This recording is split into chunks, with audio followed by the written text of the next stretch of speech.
you know, with this party limit, it's, you know, I mean, I guess it's obviously a major advantage. I'm kind of wrangling with it in my head. In fact, you know, what do we do here? We've got this small but forming army. Of course, we're trying to push along these characters, develop them a little bit. We don't have enough troops to do some quests, and we're in a little bit of a difficult spot here where quests are too easy. We can't chase down looters, so let's do a little mercenary work. Of course, you would normally only be able to do this after a couple hours of trudging through the game, but I'll join the Khazate here, right? This is a little change for the campaign. Ryland and company will do some mercenary work. Who they're at war with? They're at war with Sturgia. Let's start an episode here. We're going to do some mercenary work for the Khazate. Probably a couple days have passed since we left Caravan. We've got 35 troops, although it's pretty ghetto. And we are now a mercenary for the Khazate, right? So we're looking for targets of opportunity with this army. In fact, we got a nice new teal color. He's sort of camouflaged if he's laying in a lake or something like that. We've got this dipshit here. This is a companion we added. Genolf the Tracker, or Genolf the Tracker. I don't know. We threw a wolf's head on him. And he's a tracker. He's a scout, right? So he'll help us a little bit of an archer to add to this ghetto entourage. It's really a ragtag group being led by this guy, of course, the son of Baron York. And there he is, right? You guys get a glimpse of Baron York out in the world. Evidently, we're still friends, even though there's no love lost in this situation, right? These are definitely hostile characters, Baron York and his sons that were exiled. I should say, welcome back again to another episode of Tactical Enlightenment. Welcome back to our Vlandian campaign. If you're confused, again, you need to probably watch last episode. Last episode, we introduced this whole new world, right? We are in Khazate / Southern Empire world doing quests. I have very quickly given you guys vertigo, going from huge battles with 5, 6, 7, 8,000 troops in it, and we have an army of 36 chasing after forest bandits.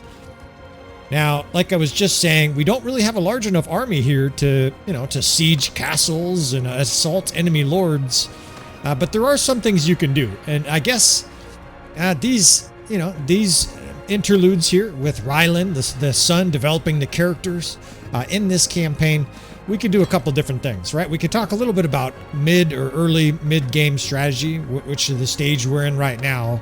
Now we are going to level quickly, and we have this huge group limit, which is going to be interesting. I imagine we're going to just be able to sort of power level these boys. And I say these boys, of course, because it's him and his brother. We're able to track down these looters. We're going to do quite a bit of auto-resolve, but I'll probably fight a few battles too, especially since auto-resolve can have very unpleasant results sometimes. You'll lose characters or units that you would never lose. The good thing about auto-resolve is the main character here, Ryland, is not taking damage. He's healing very slowly, and that has been a bit of an impediment to me, you know, sort of cultivating and narrating this character. Again, Ryland and Henry are the two characters you're watching, right? If you got vertigo, these are the exiled sons of the Baron. I will try to emphasize that once or twice more, but we're looking for a fight, right? We just signed up with the Khazate as a mercenary. Now, ordinarily, you can only do that, I think, at Tier 2. Is it Tier 2 or Tier 1 or Tier 2? After a couple, 3 hours of gameplay. But, of course, these kids are... they were tutored by expert warlords and stuff like that. Even though Baron York exiled them, before they were exiled, we'll go ahead and say they had 12 years of tutoring before the old guy, the old grouch, kicked them out of the household, right? You're off on your own. You're not about to be around here putting arsenic in my drink and God knows what, right? So these boys are on their own. We need some more horses here. Horses are important early mid-game. Most of the shit you guys already know, but I will mention stuff like this just to make sure there's someone that's new who's watching who doesn't miss vital stuff like that. I'm hardly an early game expert, but there are some things you can do that are really good for your army or really bad. And one of them, of course, is having too small of a force and or not enough horses. In this case, we have too small of a force. There's a huge sturgeon army roaming. And this is really interesting, right? Because we have this early game characters, and that guy I didn't show you, but that companion we have, the guy with the wolf's head, has I think it's a fine hoe in his inventory, right? It's always critical to have a fine hoe when you're out on campaign, right? You just never know when a fine hoe is going to be the only thing that keeps you positive here, right? Now, the rest of our army is truly ghetto. We got Imperial recruits and stuff like that, but we're going to start to recruit some Khazate units here. We're going to do a little quasi nationalism with Khazate. Ryland, of course, is a pure wanderer, so he's out just trying to make a buck, trying not to get killed. As a reminder, we have the Death for All mod cranked to 20 times the normal, or maybe it's 50 times the normal rate. I think it's 20 times the normal death rate, but it might be 50. It's very high rate of death. In fact, just to give you an example, we had a companion for like 10 minutes, and I realize it's a little bit of a spoiler, but we picked up a companion, and I think they died in the first battle that we had them with, right? We equipped them, gave them some nice gear, and I forgot to do that too. We are on normal player damage, and look at this strange process here. We're going to try this. But this seems gimmicky. I think we'll have to lower the setting here. If you don't know what this is basically adjustable bandits. It also, you can adjust hideouts. So this is a little bit of an exploration for me. We won't waste a lot of time with this. This will probably take a couple minutes here. I'll be able to continue to update you guys on this campaign, some of the ground rules, some of the settings, some of the objectives for this campaign. Now we've got, 30-something troops here storming a hideout. Now, the hideouts can have a huge amount of defenders. I think I read that they can have 100 or something like that, and enemy bandit parties can have like 400. It's highly customizable. This mod, again, is called Adjustable Bandits, I think. I will try to have a link in the video description for you fellas. But if hideouts are boring for you with 12 defenders, why don't you try this, where there can be 100 or 200 or something like that. And the boss battle, I think, doesn't count towards that number. So we're talking 100 units on the battlefield. You're almost doing field tactics, right? Put this archer division over there, have this shield wall hold the line there while your archers flank. That's never a thing in a normal hideout. Usually it's F1, F3, and you just zerg the enemy. Here, it seems like we've run into kind of a weak hideout. There is still variability to the hideouts. In other words, even if you crank the difficulty with this mod, they're not all the same. Some are easier than others. In fact, that guy got mown down here. But just based on the power bar and this zerg of troops we have, even though some of them are recruits with holding their scythe above their head trying to brain somebody, I think we're okay here. Not just okay, I think we're going to have to adjust the settings a little bit here before we do this again. I want hideouts to be hard for this campaign, right? We're in the early stage here. We're half testing this mod, and of course we're half developing character here. Developing some character levels, right? These guys started out at like level 26 or 28 or something like that, but they had no skill points, right? They had a bunch of attribute points, focus points, and so they're leveling quickly, but they had 0 across the board, or maybe they had 5 for two-handed or something like that, right? Your very basic starter kit with our peasants throwing rocks. Now let's see. Okay, it doesn't look like it's very many. Sometimes the bandit bosses, look at, they walked like through our troops because we have this zerg. You guys just literally surrounded yourself. Kill them, boys. Obviously, obviously a bit of a gimmicky process here. Obviously, we're not trying to do this to boost our army too quickly. We will adjust the settings. I will, X out to the. I'm not gonna do it right now, of course, right in the middle of gameplay. But we will go out and adjust the hideouts so that I can only take a certain amount of troops in, right? If you take 30 or 40 troops in, you probably just overrun them, and that's what happened there. Now we'll take this bow, right? We're not opposed to sticking a nicer bow on Ryland. Eventually, Ryland's going to have some nice equipment, right? We're going to develop Ryland a bit.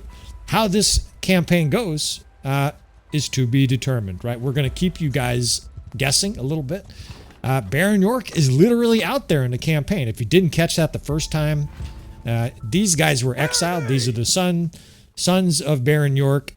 And so we have basically parallel universes, right? We have Baron York out there. You'll probably see him captured so-and-so, right? Captured by Baron York. Baron York sieged so-and-so city because he's out there with all the high-level gear and stuff like that.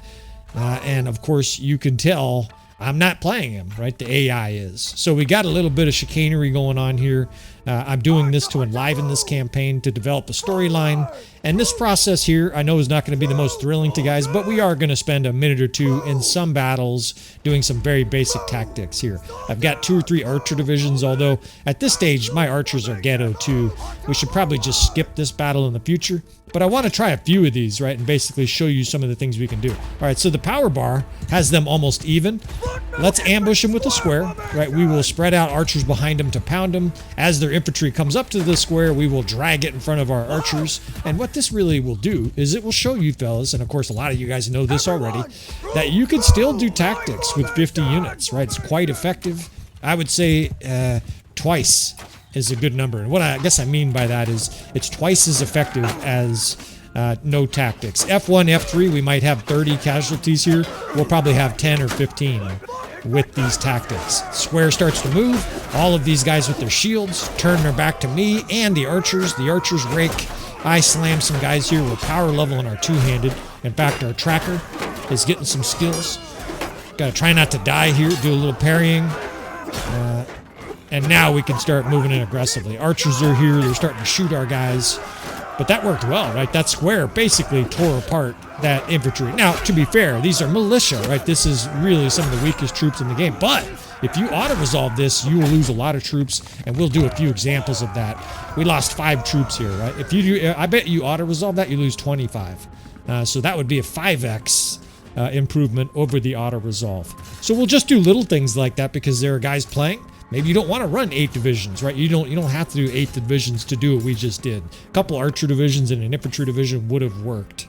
It's always nice to have some legendary leather gloves, right? Those must be especially supple. Now, we're going to do a little village raiding, but I'm also going to recruit all along the way here. It is a little bit of a gimmick, and I don't know any way around it. I guess I could try to find some kind of character editor. But Ryland has a huge character limit, and that is because he's tier 6. He's tier 6 because he's the children of Baron York, right? He's effectively taken over some of the Baron York's attributes, so to speak, right? Just like he is level 26 or whatever. And look at auto-resolve here, right? We lost 21 troops against a smaller force. It just shows you how perilous it is, right? We lost a fucking forest bandit. That's painful, right? Those are really good archers. And down they go, right? That would never have happened in an auto-resolve. So we're not going to auto-resolve, or excuse me, we're not going to fight like 40 little tiny meaningless battles. I'm not here to waste your guys' time. However, just like a movie where they build up the character development, where they talk about some of the premise behind it, where they sort of set the ambiance for the dinner, right? Before the date, you want to light some candles and put on some good music and stuff like that. Ambiance matters. Oh shit, there's the Grand Prince right there with a huge, it's a personal army too, and it's almost 400. There's your StrengthenAI mod, right? That guy has a huge army, and he hasn't called anybody to him. He's almost 400 troops on his own.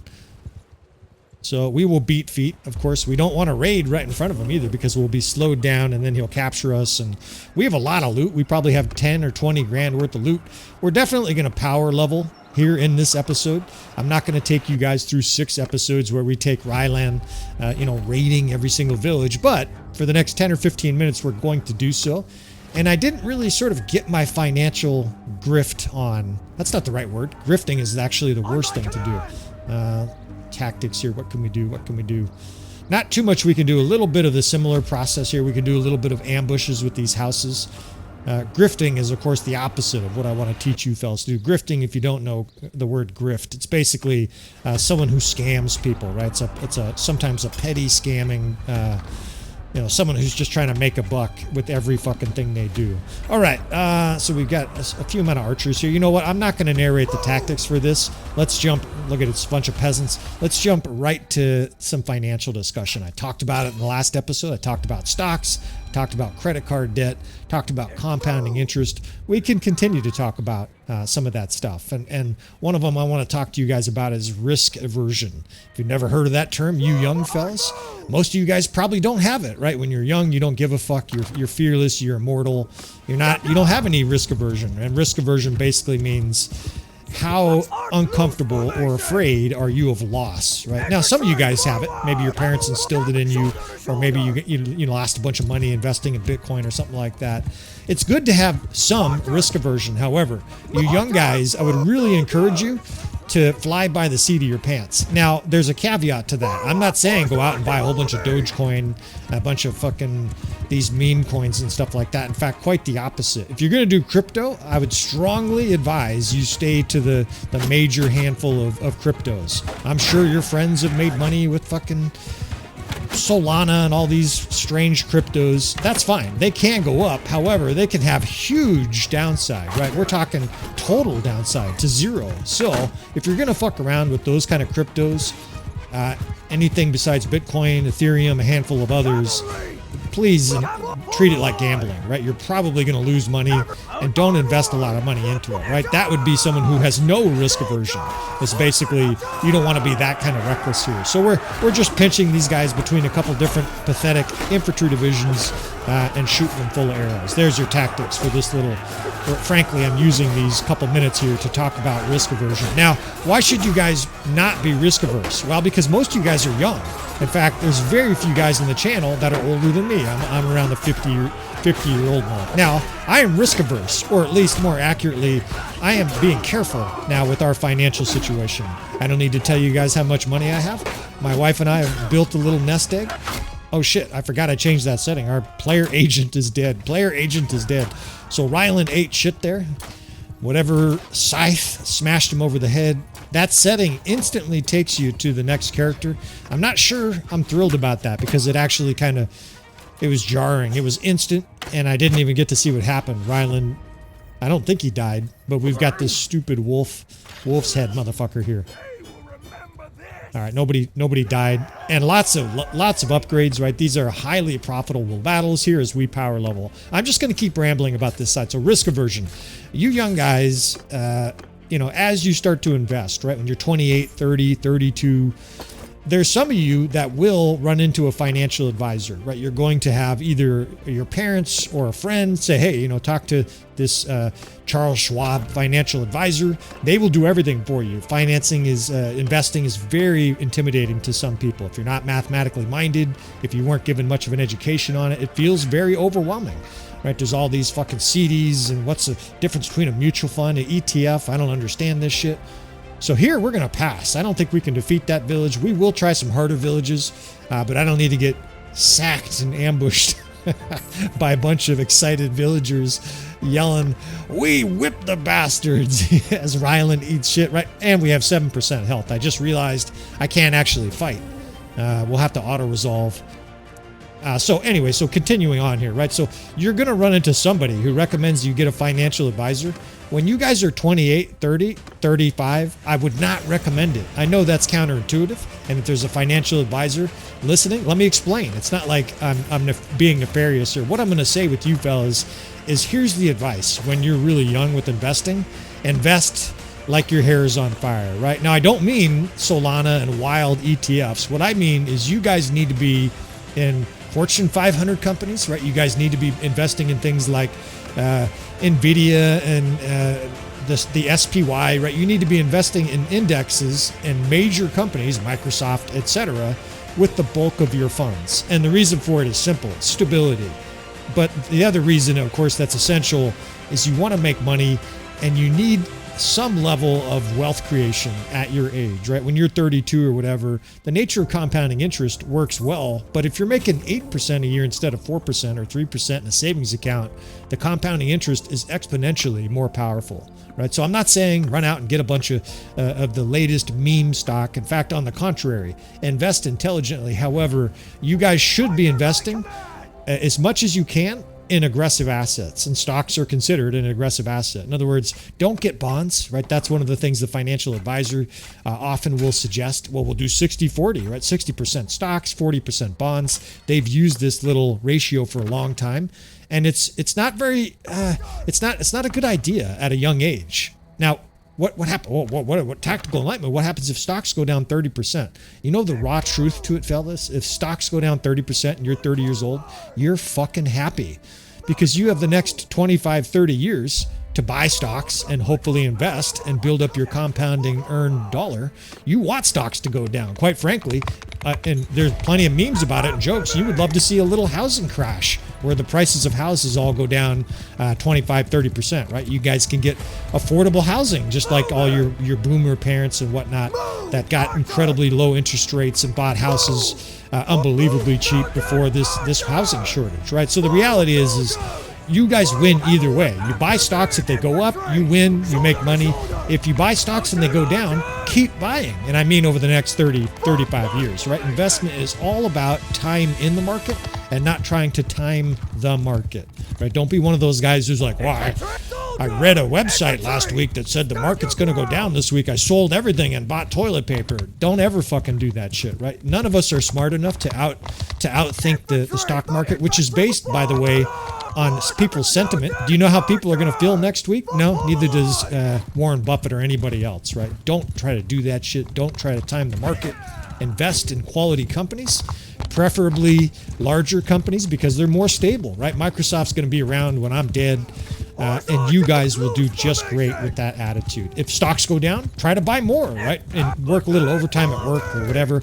Tell your girlfriend or wife, we'd like to be a little careful with your spending for a while. Buy a few more stocks and tell her that someone who's been there, done that, and has saved a bunch of money and understands finances is looking out for me, right? He's basically going to set us up for success. Now, I'm not going to talk about my own money, but I basically gave this 20-minute speech to a coworker, and we're blue-collar workers, firefighters, right? We're hardly rich, and he bought in. He bought all the way in. What I mean by that is he basically thought I was like a financial Yoda and did exactly what I said. He invested gnarly amounts of money. He bought Microsoft and shit like that. He started being really careful with trips that he was taking, right? Being fiscally, I almost want to say he was, what's the right word for it? It's not even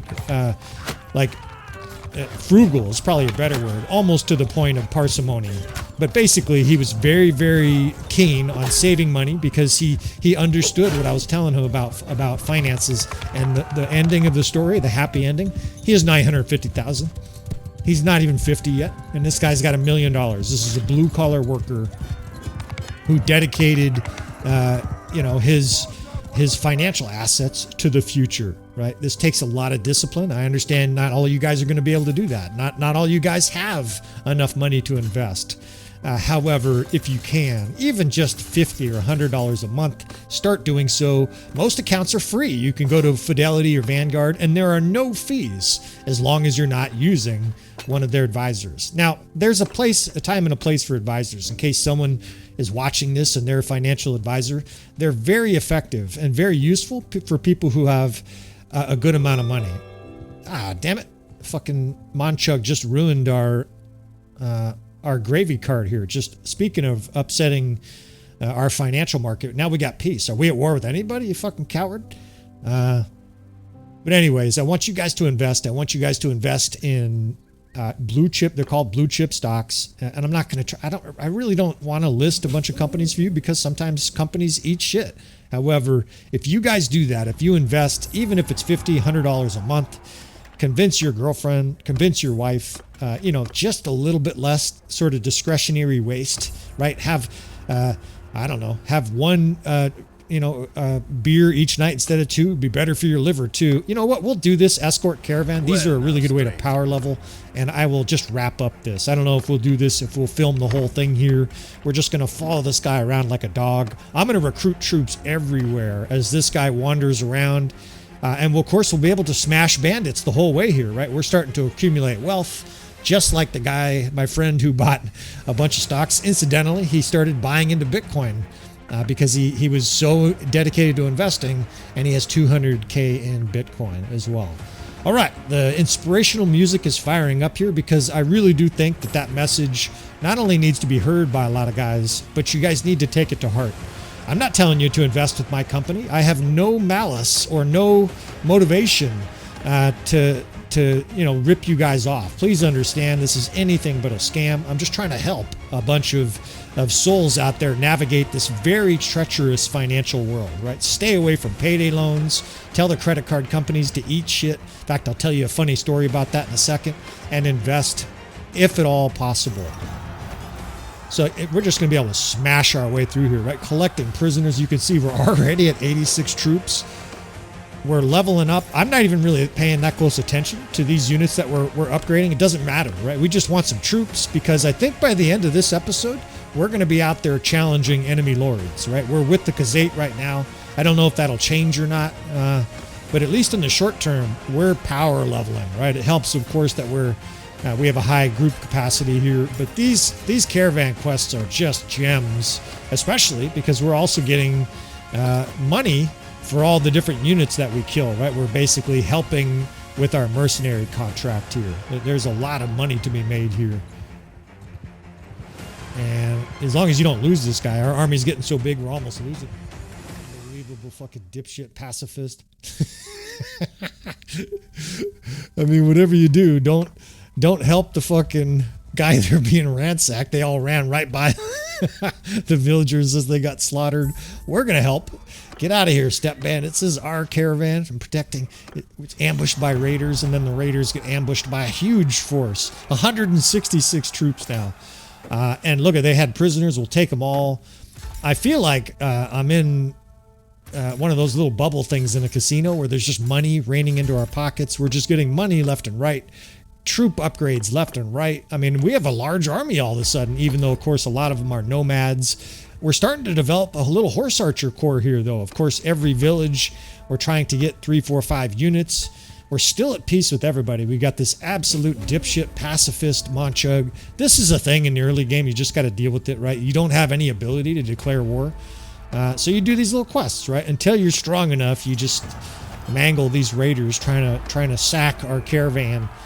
And we're auto-resolving, right? I haven't fought a single one of these because it's 110 against 40, right? We're just crushing our way through this, and we just got our first cons guards, right? Look at this shit. We are drowning in character upgrades. None of this is a mod either. All of this should be obtainable with vanilla Bannerlord. Although, again, I will reemphasize, yeah, you asshole. This is why we're at peace, I guess. He's the Manchug Khan the Great is chasing down 3 looters. That's his priority. That perfectly symbolizes this game's AI. It's just not terrific, right? I think most people agree, and we're on the highest difficulty here. I think most people would agree that the AI should be very high on the priority list for Tale Worlds, right? If you guys don't have great AI coders, Tale Worlds, please go buy one, right? You gotta, for a game this dynamic, it's gotta have some good AI. And the AI, or Manchug is out there, instead of raising an army, he's gonna chase down 3 looters. This is not so terrific. All right, we're gonna buy some more horses here. I don't know how much of this last 20 minutes, 30 minutes we will include in this episode. I do want to include that financial talk, and I think I wrapped it up, but the basic gist is, again, very simple. You guys should not be risk averse. You guys should be investing in stocks. You guys shouldn't worry if there's a stock market downturn. And let me say one more thing on that. When stocks are going down, and this is very hard for most people, especially newer investors, do not look at your account and panic. In fact, you really shouldn't be looking at your account at all if you're going to be prone to making moves when the market is moving. The actual opposite is what you should be doing. When the market's going down, and I mentioned it earlier, I think, you should be, that extra $1,200 that was in that savings account for a rainy day. It's raining, right? When stocks are going down, it's basically raining future money for you, right? You should be investing. Get away from our caravans, motherfuckers. And of course, we're swarmed with bandits here. I love it. So this is, again, that adjustable bandit mod, and it's fucking, I use the word too often maybe, but this is a true maelstrom of bandits. I mean, I've got a little idea to make this even more crazy. We'll see if we put it in later on, but we could make this game totally chaotic with bandits and sort of simulate a revolt. I think, in fact, I think I might have just blown the secret, but we'll see. We'll probably do something like that still.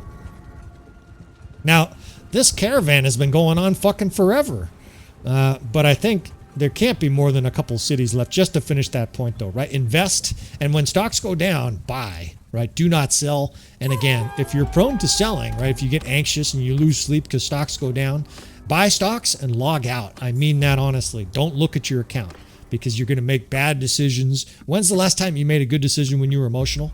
Let me ask you fellas, right? Ever? Maybe not. Probably never.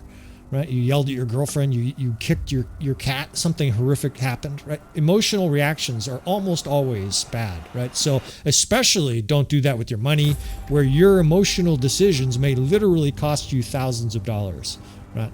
So hopefully that little financial, we'll call that a little rant. No longer buying food, but we'll take horses every single place we can find them. You always need mounts. Mounts give you speed. Mounts give you carrying capacity, because we're going to need all the loot from this hideout here. Now, we have edited this with the adjustable bandit mod. I've gone out and made one more little adjustment.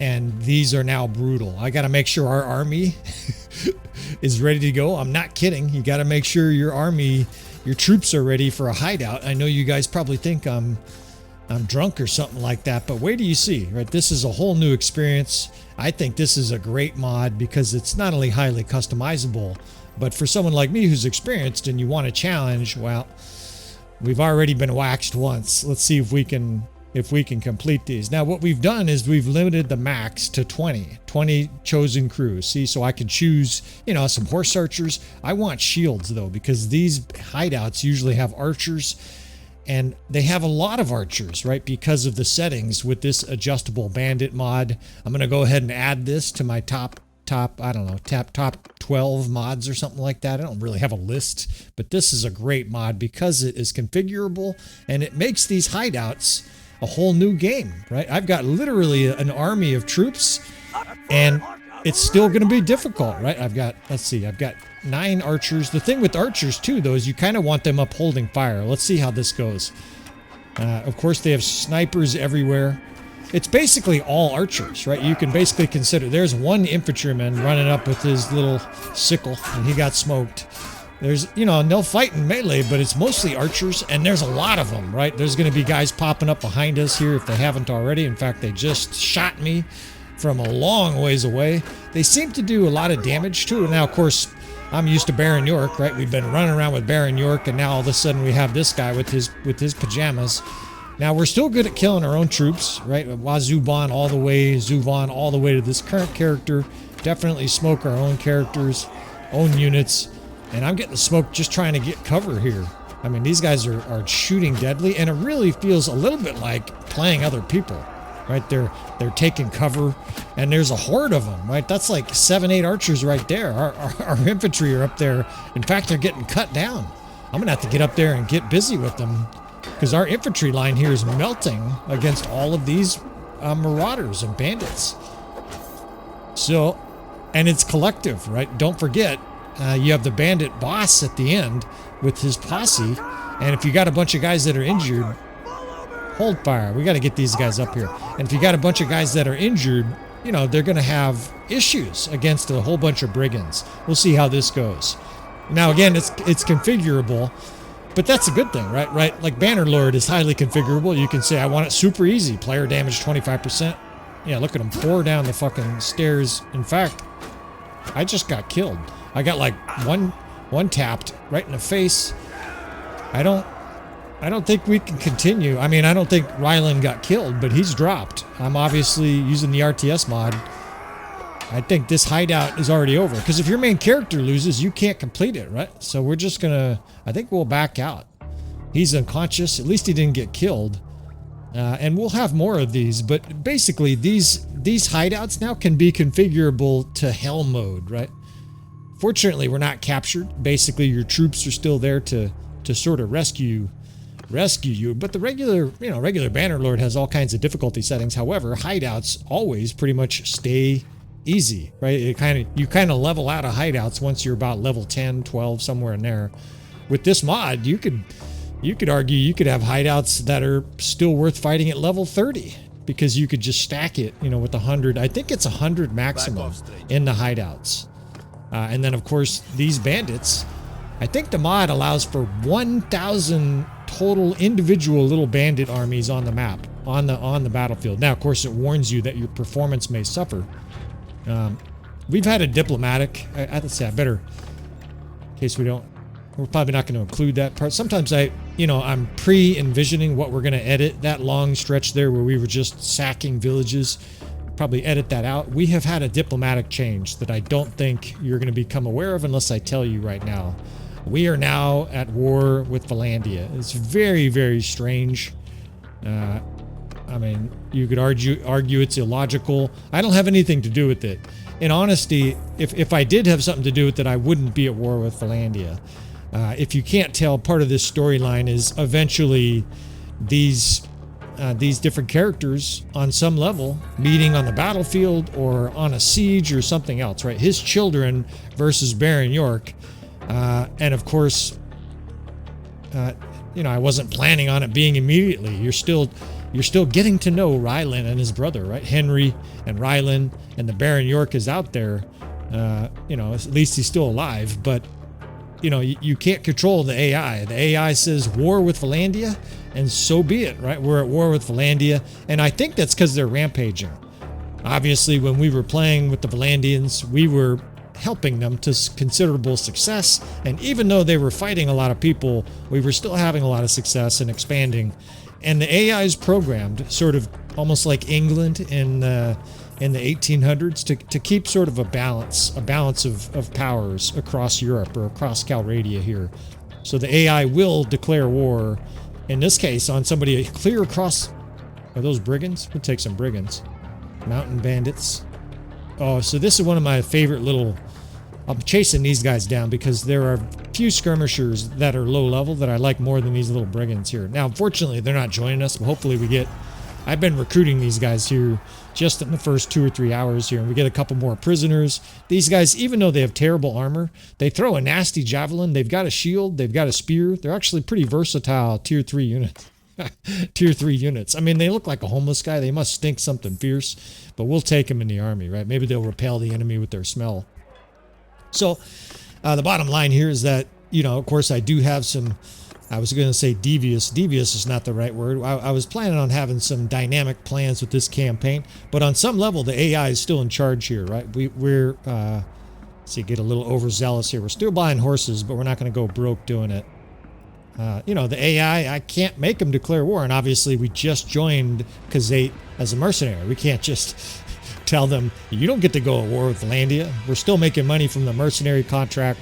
So we're getting a little preview here, and it'll be just fine if Rylan sees Baron York in an army here. Now, we've got multiple Khazate armies here, so there's a bit of a strange clash. You don't see this very much in a campaign. The Khazate have traveled halfway across, it's more than halfway across the map. I've got my trigger finger on the pause button here because I'm trying to move the campaign along at the same time. You guys don't need to move around in 1x speed.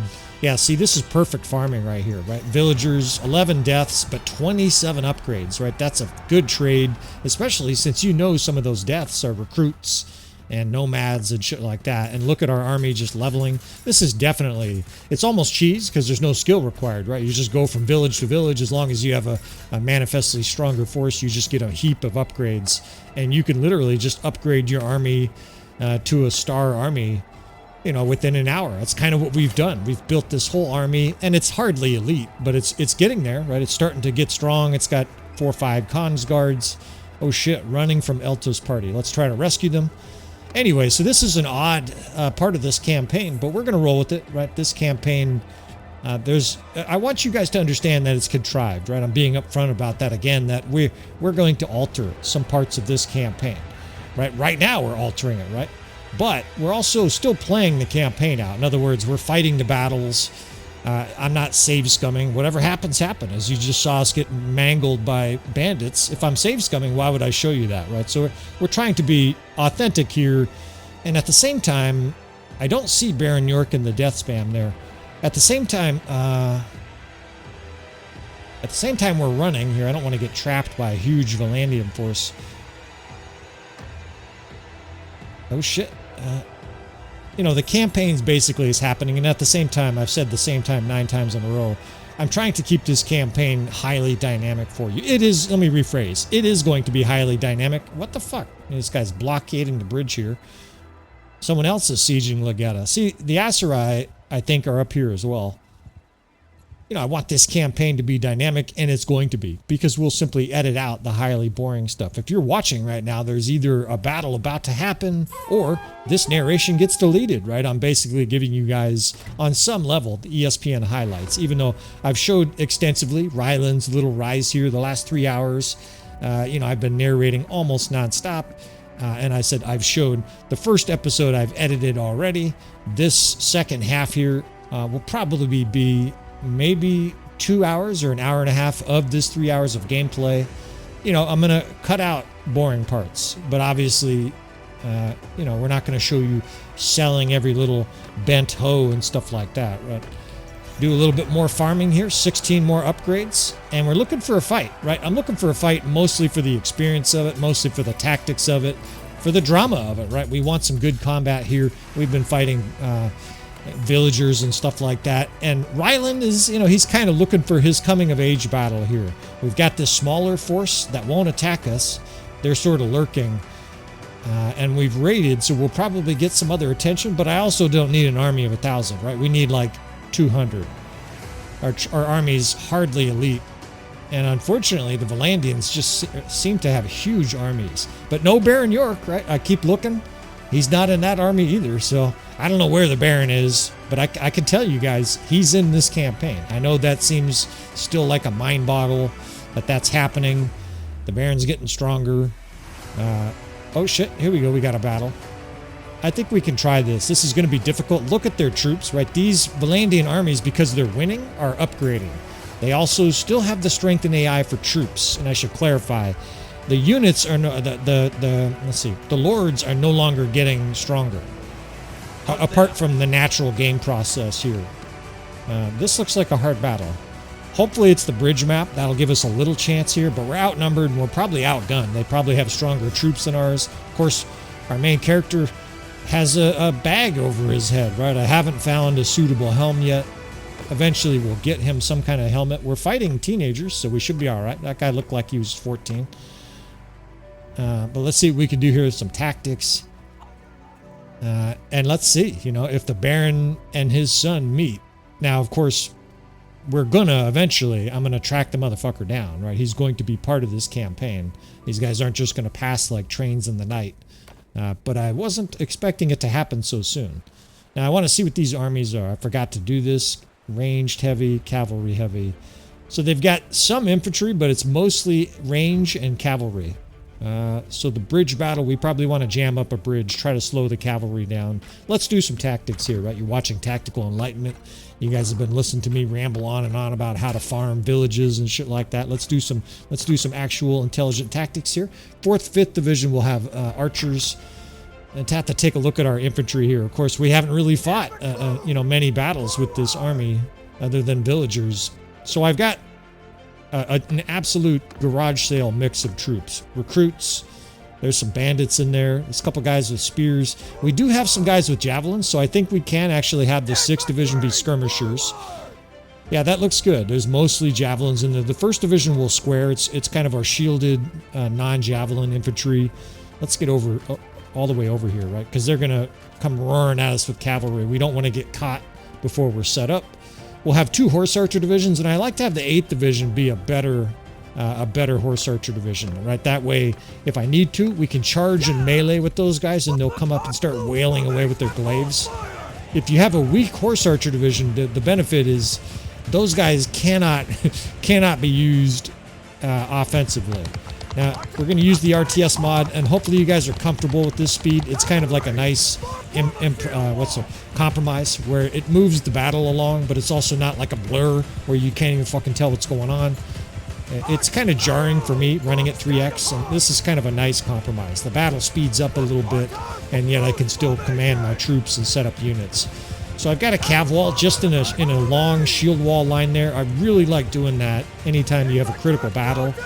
Early mid-game for sure. And they have horse archers. You don't need to have a couple of your archers take one in the head while they're just trying to get set up, right? Give them a line of cavalry screen there that protects those guys. And you know what we're going to do here? Infantry here in a square, shield and shock with the 2nd and 3rd Division. Many of these tactics are bread and butter on the channel, but we're going to jam up this bridge here. I think they're going to have a bunch of cavalry. Actually, they will have a bunch of cavalry.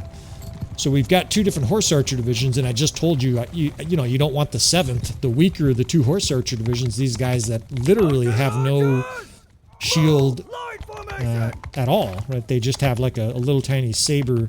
What the fuck are you guys doing? We got deserters here, or people, you guys taking a piss by the river? There's a fucking guy down there. Well, let's show our army here what we think of guys who hide under the bridge. You gonna hide under the bridge, buddy? He can squawk like a chicken. All right, I gotta do this quick. This 7th division, I'm gonna shield wall.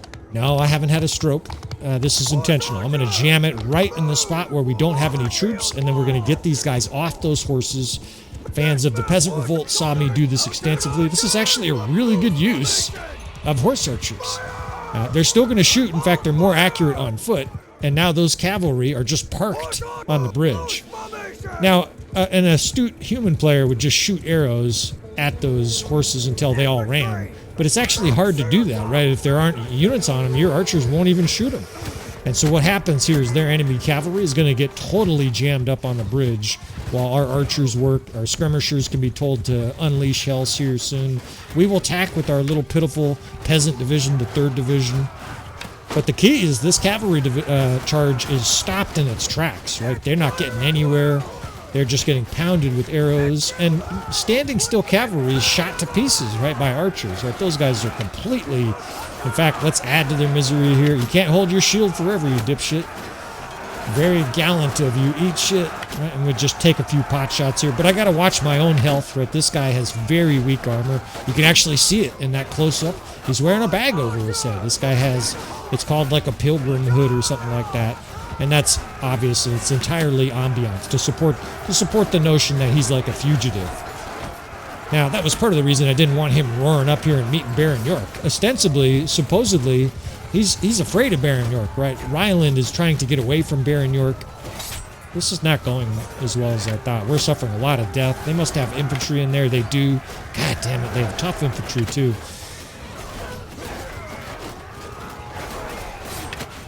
I don't want to lose this intro battle here. I got to focus a little bit here.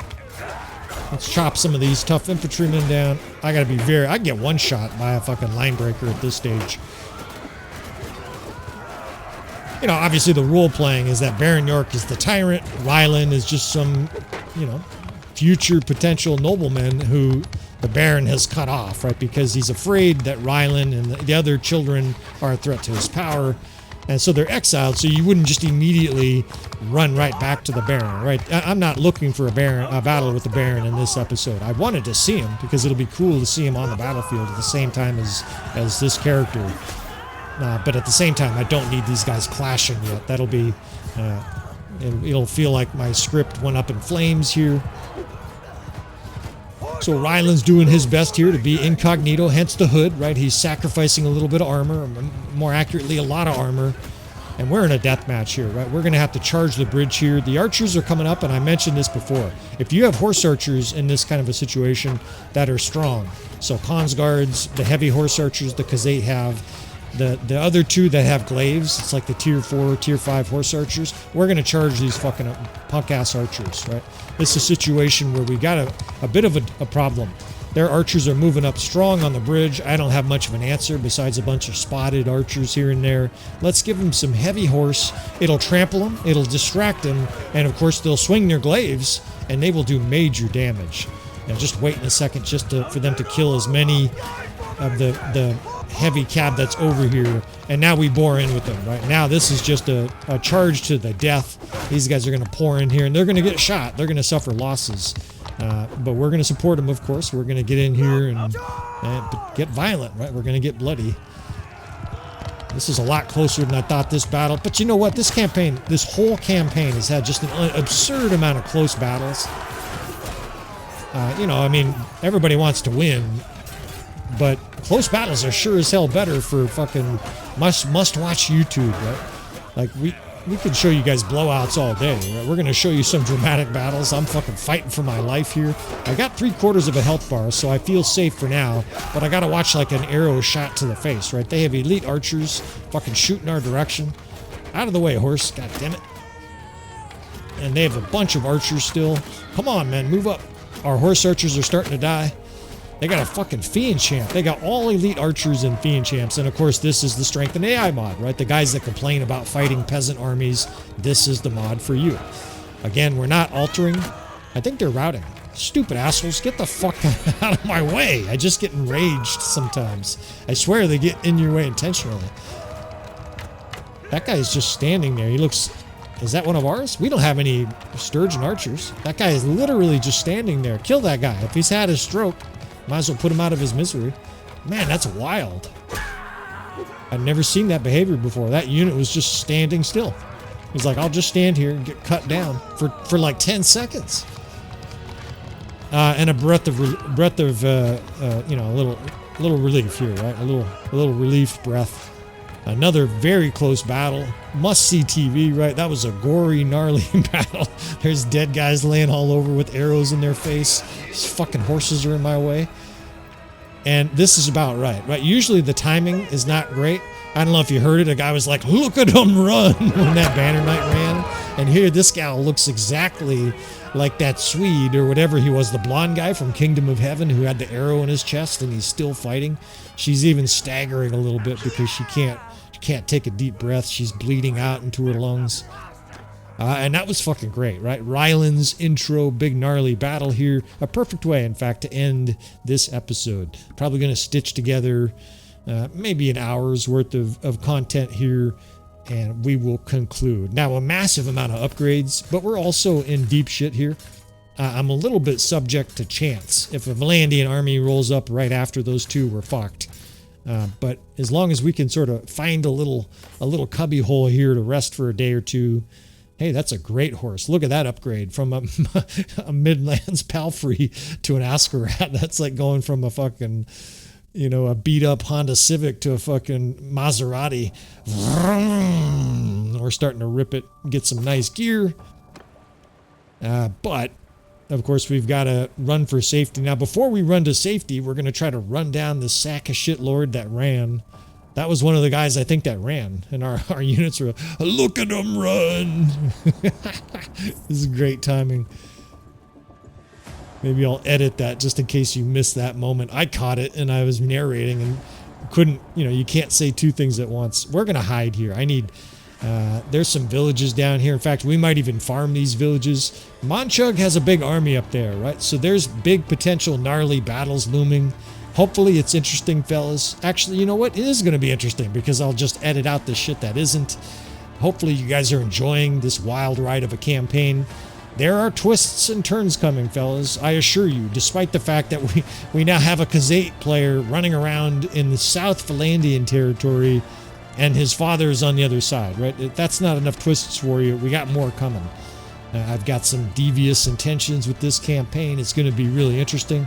Plenty of cutscenes, so you want to subscribe if you want to see more, right? I appreciate you, fellas. Leave any comments you might have, of course. Please hit that like button on the way out, and I will see you, friends, next time.